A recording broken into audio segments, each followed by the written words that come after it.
All right, Matthew Parker, right? Yeah. Parker. So can you explain what's going on? Yeah, of course. So here we're playing Wild West Exodus. It's a alternate history version of the Wild West. There are weird technologies and magical powers and stuff like that. So it's not exactly what you might call historically accurate. Yep. Generally speaking, the rules are pretty simple, but there's a lot of ways of breaking the game as you play. One of the key things is you have these stats here. You've got quickness, mind, aim, grit, fight, and limit. Generally speaking, if you want to do something, you take your stat. In this case, I've got a fight of 7, which is pretty good. I roll a d10, I add my stat, and I hope to get more than a 1, which I didn't. But I got a 3, so that then hits. Okay. That's kind of the basics of the game, so it's pretty simple in that sense. Excuse me.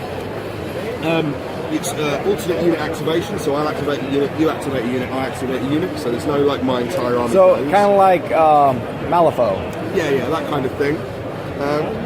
One of the cool things I personally like, so obviously you're moving and attacking, you get a certain amount of action points. You've got an action deck, which is the little deck here. Okay. You get a certain amount of action points, and there are different amounts. There's a couple of 1s, there's a few 3s and 2s, there's a 1 there. Okay. And there's 1 5, which allows you to do more things. So you're never quite sure how many action points you're going to have or how much you can do in a given turn. There are ways to adapt that. We have these fortune chips here, which are really nice poker chips. They can give you extra action points. They allow you to focus things to make you better at certain roles. Okay. My personal favourite thing in the game that got me into it, I'm not paid by the staff, I'm just here to volunteer. I really like the adventure deck. We have a glory side and we have a guts side. So they allow you to do different things. So this guts one allows me to have 1 extra action point. So maybe I've got to here, and I really want to get into combat, so maybe I want that extra action point, right? So I can get to there. Okay. That's great. On the flip side, I've got the glory end of the thing. It says destroy a support unit in the shoot action. When I do, I get a victory point. So do I want to try and get a victory point, or do I really want to kill that dog before it kills my guy, right? So there's always a decision to be made. There's never like, in a lot of miniatures games, you have a thing set up and you just move everyone forward and they do their thing, or maybe you've got a certain battle tactic and that's just how the game plays because you've preset that before you even get your miniatures on the thing. Okay. This is really fluid, really adaptable. Maybe I can get to here and I'm not sure what I can do. Well, actually I can use this extra action point, or maybe I can focus it to make me more able to hit. There's a lot of different ways of doing things. If you're interested, the rules are free to, obviously. Yeah. Rules are available to buy. Okay. The rules are free to download online from wildwestexodus.com. Okay, Wild West. Okay. It's wildwestexodus.com. Yep. Kind of, it's like a tongue twister. Yeah, exactly. Right. So the rules you can download for free there. All the stat cards are downloadable for free as well. There's nothing I hate more. When I'm getting into a game, I have to buy the book, to buy the other book, to buy the third book, then find out that actually I'm not into that faction or whatever it is. So you can download it all online, which I think is really great. There's some FAQs on there as well. So yeah, that's kind of... Okay, so how does movement work? So movement is really simple. You've got a Q, you've got a quickness there. So you can move your quickness. So you spend 1 action point. Let's say let's just do a quick little thing. So let's say I've got 3 action points, right? Okay. So I will activate this lady here. Okay. Little Claw. So she's got a pair of tomahawks. I want her to get into combat with this guy here, right? So she's got a quickness of 6. That's how fast she can move. Okay. Oh, okay, so there's I was going to ask if there's a measuring system. So there is a measuring system. Everything's in inches, because we're British and we still use inches. So unfortunately I can only move 6 to there, right? Yep. So that means I can't get into combat. Except maybe there are other ways I can do that. So I mentioned focusing earlier on. I could spend her fortune point, I could focus that move, that'd give me 2 inches extra. So even though it's written on the card, as I said, there are ways to break the game and give you a bit of an extra move.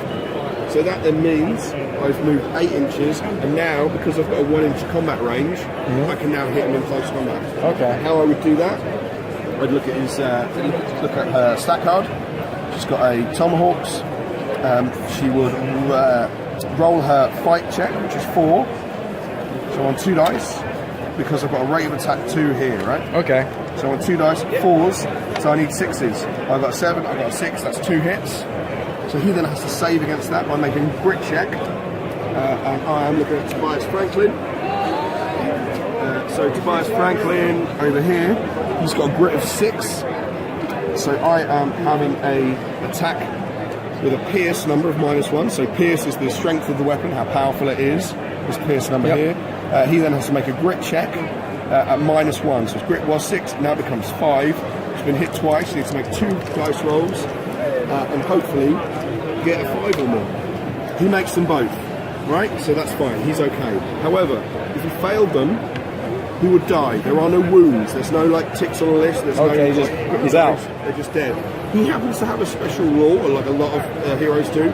Rather than being wounded, they become disordered, which means they are hurt or shaken, or they don't want to be involved in the fight anymore. So there are ways. Again, that's a way of breaking the rule. Everything has one wound, right? Yeah. Except there are ways of breaking the rules with these special rules. Okay. Guys. All right. There's a lot of different ways you can do things. So is there like a starter set, or is there just a? Starter set is the Gunfighter Red Oak, which is the starter set, which contains the rules and whatnot. So you could either buy the rule book separately, or you can buy the starter set, and it comes with. Exactly right. Okay, so it'd be better to start this. If you want to, you can buy the starter set that has everything in it. Conversely, if you would rather get into different factions, or if you just want to pick up little bits individually because that's what you happen to have, you can buy the rulebook separately, you can buy the cards separately, you can buy the poker chips separately, or you can buy the starter set. The starter set comes with the rules, the cards, and a couple of faction starting things as well, like tokens and whatnot, and some dice. In the starter set, you have Wyatt Earp and Doc Holliday, and you have Frank and Jesse James facing off against each other. And then you've got some cool robot dogs with guns on them and some bikes to kind of boost them Okay, up. cool. So how much is this? It was 44 of your American dollars. That's pretty good. I don't know what it is in pounds off the top of my head. Yeah. But yeah, it's Yeah. bucks. But again, you can buy different posses. At the moment, we've got this is fresh out at Gen Con. Is the Infernal Investigations, who are a lawman posse, but they kind of deal with the really weird, shady stuff rather than just standard outlaws. They get all the weird monstrosities.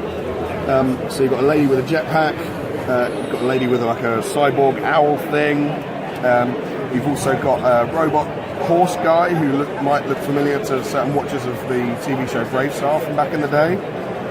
So yeah. Okay. There's lots of really weird stuff going on in this world, which is one of the things I really like about it. All right. Thank you very much. No worries, it's been my pleasure.